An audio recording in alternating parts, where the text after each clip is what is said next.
up the smoke, dominate choke, my bro.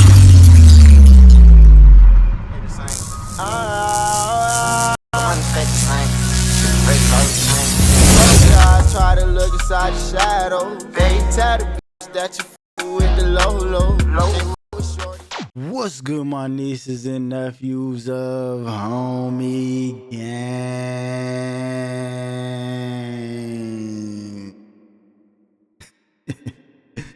Yo, Uncle is back again with another video today, and look, I got the new best lockdown build for my beginners on NBA 2K20. Alright, like I said, y'all, in my last video yesterday, build videos, I'm a build clone. This is probably, how many builds am I on? I think I'm on my 35th or maybe 40th build now. You feel me? I've deleted so many builds. Like I said, created this build 2.4. I have a build right here. I just had to delete it for the video. Created this build 2.18. Created this build 2.20. Created this build, no, 1.31. Created this build 2.2. Created this build 2.17. 10.21. That's an OG build. 1.4. 10.13. OG build. 2.15. Like I just keep on creating. I'm looking at, I made Fader the Fox. And I just haven't grinded because I don't want to spend no more money on these. But I want to test it off. Anyways, I know what I'm talking about when I talk about these builds. Some of y'all be thinking y'all don't know what I'm talking about, but I make builds every day. And I know they may all be 3-level threats, but I'll be having other builds on my other. And I'll have builds on Xbox. I got 4 builds on my Xbox that I even forget about. I got 2 lockdowns on there and then 2 like 6-core guards on my my Xbox account. My other PlayStation account got 6 guards. But anyways, new best lockdown build for my beginner players that want to get into the comp scene. Like, this is going to be mainly a one-dimensional lock, that defensive menace that just primarily plays defense, sits corner. If you want an ISO lockdown build, I got y'all. Sometime this week I'll drop another ISO lockdown updated video of an ISO lockdown build for my beginners that want to be a lockdown and still be able to dribble and shoot. All right, but this is just for my traditional lockdowns right here. Make sure y'all like the video, leave a comment, play your mama, subscribe if you're new. And let's get into it. All right, y'all, we are in the builder right now. What you want to do, you want to go left-handed. I like all my shooting builds left-handed. It's honestly your personal preference. I've been shooting on left-handed builds since 2K21 because somebody lent me their account. Like, I had to play on people's account because I wasn't really playing on my own account back then. So left-handed, jersey number 2, because God is first, everything else is second in my life. So jersey number 2 is what I'll be rocking all the time. And then for the height, you want to go 6'7", and actually you want to go shooting guard 6'7". If you play Pro-Am a lot or play Rec, then you want to go small forward. But like, I really don't play it a lot. But if you want to play, if you want to use this build for Pro-Am or Rec, which you can, that's if you play the 3, basically, you can use this build for that. And you want to go shooting, you want to go small forward. But I'm gonna just leave a shooting guard because I just mainly play park, stage, things like that, theater, things like that. Okay, so 6'7", and then you want to go with 233. We actually gonna go small forward because I know some of y'all play Pro-Am and Rec, and y'all probably just want to be in that position. All right, and then for the wingspan, you want to go 7'4" wingspan, and then you want to go with the weight of 233. 233 as the weight. Okay, 233 is the weight. Now we're gonna get the physicals out the way. All right, stamina, you want to go with the 99 stam. You want to keep up with these guards, and they have 99 stam as well, speed boost and all that. So you're gonna have as much stamina as you can to fight through the screens and to keep up with his guards, because you're gonna have to chase them. All right, and especially if you're going against people that like to rim run as well, you're gonna be wanting to have the stamina to chase them while they're either rim running or 3 hunting. All right, vertical, we went with an 80 overall vertical. This is gonna tie into our chase down. So you go with an 80 overall vertical. Our strength, we went with a 90 strength. A lot of people at the beginning of the year didn't know the power of strength. They thought 2K was capping about strength being mattering this year. Strength actually matters this year because of the movable enforcer. The movable enforcer is the best defensive badge, one of the best defensive badges in the game, because it's basically your clamps this year. Okay, you didn't know, clamps is ass, and movable enforcer is your clamps.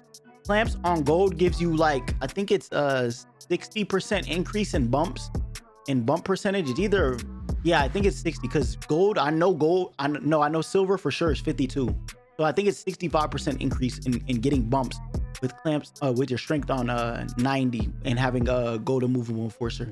Because usually I go 84 with all my ISO builds and I get hella bumpy. But for a lockdown, you're gonna want to have a clamps on at least gold. And a lot of lockdowns had remade their builds to get gold clamps because they get way more bumps. You get way more bumps with immovable enforcer on gold. Okay. Our acceleration, we went with a 77 acceleration. I know a lockdown, you're really not going to need acceleration, but it ties into us getting fast feet on gold. So we went with a 77 acceleration. All right, and then speed 85. We want to be fast. We want to be fast on defense, okay? And speed ties into your up down movement when you're going up down. So say you had a slip, you and your center switch, you got to play the slip, you got to go down, you have that speed. And if y'all want to rotate, come back up, you're gonna have the speed to go back to the guard with the 85 speed. 85 speed is actually nice. I wish I could get 85 speed on a lot of my builds, but you know, I'll be going like 81, 83 around that area because I'll be wanting to make my build offensively OP when I make my ISO lockdown builds or anything like that. All right, defensive rebound. We went with an 85 overall defensive rebound. We want to get that rebound chaser, but we want, and for rebound chaser on silver, we need at least an 83 because we cannot get 92 on this build. But, for the 85, you need 85 defensive rebound for box out beast. This is gonna help your center with you coming. Like if you're gonna, you can come out the corner like on when you're all on offense and box out the center on the other team, so your center can get the board. Okay, because offensive rebounds are very hard to get in this game unless you're boxing out the other center. Okay, so that'll help your center out a lot. And 72 overall offensive rebound on your build, just so if you do get the box out, you can get the board over the other center and he doesn't just horse you. Okay.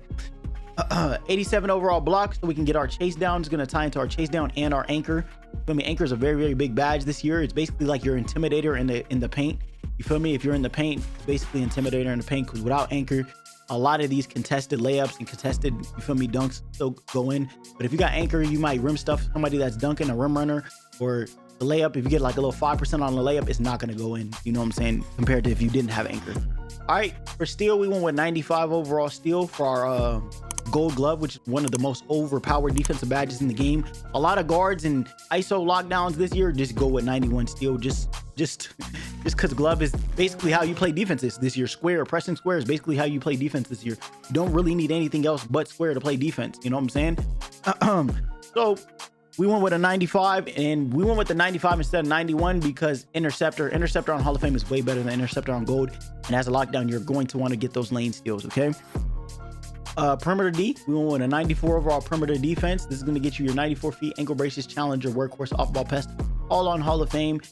Going to 97 to 99 perimeter defense is a waste. Like even perimeter defense this year is basically ass, because you can play very good defense with an 86 overall, 85 overall perimeter defense, and workhorse is pretty ass this year. Challenger doesn't really add a bigger contest or anything like that, but it's just good badges to have. Like workhorse, I wouldn't say it's worth it, but challenger on Hall of Fame, it does launch you at your defender. Like if you got your hand up and you're just playing hands up, it will launch you at your defender like automatically for you. It will give you like kind of like an auto contest. You feel me?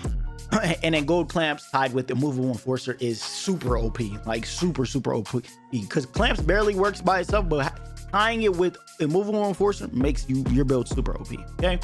Pass accuracy, we went with a 68 overall pass accuracy. Y'all know I'm not a big advocate of pass accuracy, but if you're using this build on the threes, you feel me, you're gonna want to have that break starter. Okay, you're gonna want to at least have break starter so you can throw those passes, those full court passes, those Lonzo Ball, LaMelo Ball full court passes. You need the break starter on at least bronze. Okay, so that's gonna help you out just in case you catch the rebound on defense and your guard's telling you, your guard like leaks down the court and tells you to pass, or your center leaking down the court and just telling you to throw that full court pass. You're going to be able to do that. Okay.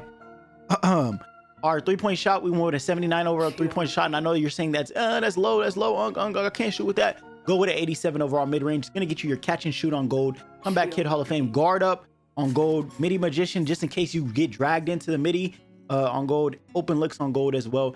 And you get Tracy McGrady jump shot, which is the best jump shot in the game. Okay, you can never go wrong with Tracy McGrady jump shot. Has a high release, and you'll be able to hit contested shots.